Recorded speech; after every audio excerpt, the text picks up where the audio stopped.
Good evening. Today we'll discuss about fundamental rights. Important fundamental rights are useful for groups and also for DSC and SSC or RRB examinations.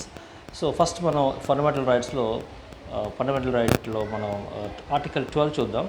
ఇది article 12 రాజ్యం యొక్క నిర్వచనం, definition of A state, అంటే ఒక రాజ్యం లేదా ఒక state అనేది ఏ విధంగా ఉండాలి, దాని యొక్క బౌండరీస్ ఏంటి, దాన్ని ఏ విధంగా డెమోక్రటిక్ కంట్రీగా మనం దాన్ని పరిగణిస్తాం అనే విషయాలన్నీ కూడా దీంట్లో ఉంటాయి. ఇక ఆర్టికల్ 13 ఇది న్యాయ సమీక్ష అధికారం అన్నమాట, అంటే జ్యుడిషియల్ రివ్యూ. అలాగే ఆర్టికల్ 14 చట్టం ముందు అందరూ సమానులే, అంటే ఈక్వాలిటీ బిఫోర్ లా. ఏ స్థాయిలో ఉన్న వ్యక్తి అయినా సరే చట్టం ముందు సమానత్వం. ఒక రాష్ట్రపతి, గవర్నర్ తప్ప మిగతా వ్యక్తులందరూ కూడా హైరార్కీ చూసుకుంటే క్యాబినెట్ సెక్రటరీ దగ్గర నుంచి కింద స్థాయి వరకు కూడా ప్రతి ఒక్క వ్యక్తి కూడా చట్టం ముందు వాళ్ళు ఏ తప్పు చేసినా సరే సరెండర్ కావాల్సిందే. ఇక 15 అనేది వివక్షల నిషేధం. మన భారతదేశంలో లింగ వివక్ష ఉంది, జాతి వివక్ష, కుల మత వివక్ష ఉంది, వర్ణ వివక్ష ఉంది. ఇవన్నిటి నుంచి కూడా నిషేధించే ఆర్టికల్ ఏదంటే ఆర్టికల్ 15. సో ఆర్టికల్ 16 ఇట్స్ ప్రభుత్వ ఉద్యోగాల్లో అవకాశాల కల్పన అనమాట. It's reservations in the education and employment issues. And article 17 అంటరానితనం నిషేధం చెప్తుంది, అన్టచబిలిటీ గురించి చెప్పేది ఆర్టికల్ 17.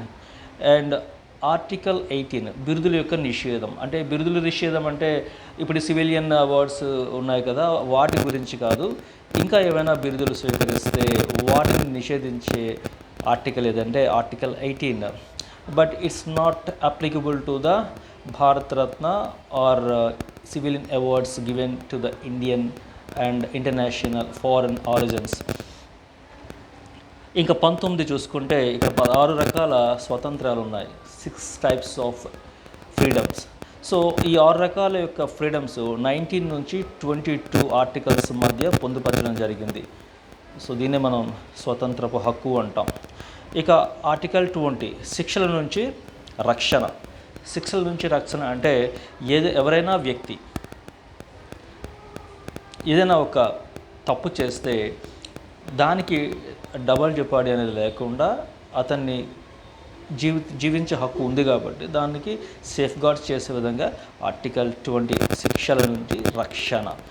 ఇక జీవించే హక్కు 21, ఆర్టికల్ 21 ఇది జపాన్ రాజ్యాంగం నుంచి తీసుకున్నారు. ఇక ఆర్టికల్ 22 నిర్బంధం నుంచి రక్షణ పొందే హక్కు. అలాగే 23 ఆర్టికల్ వెట్టి చాకిరీ నిషేధం చెప్తుంది. 23, 24 ఈ రెండు కూడా, అంటే 23, 24 అనేది కర్మాగారాల్లో పిల్లలు పని చేయకూడదనే నిబంధన ఉంది. ఆర్టికల్ పీడనాన్ని నిరోధించే హక్కు అంటాం దీన్నే. అండ్ 25 ఇది మత స్వేచ్ఛ.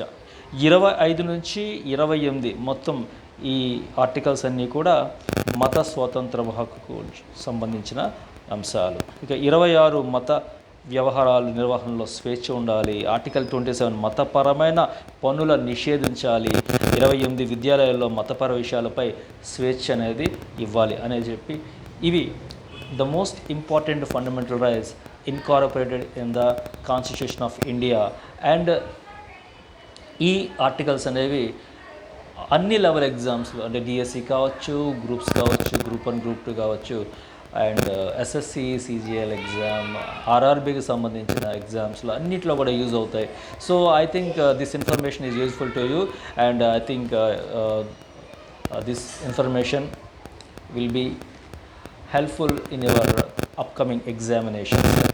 అండ్ ఇంకో వీడియోలో ఇంకొన్ని విషయాలు మీతో నేను పంచుకుంటాను. Thank you so much.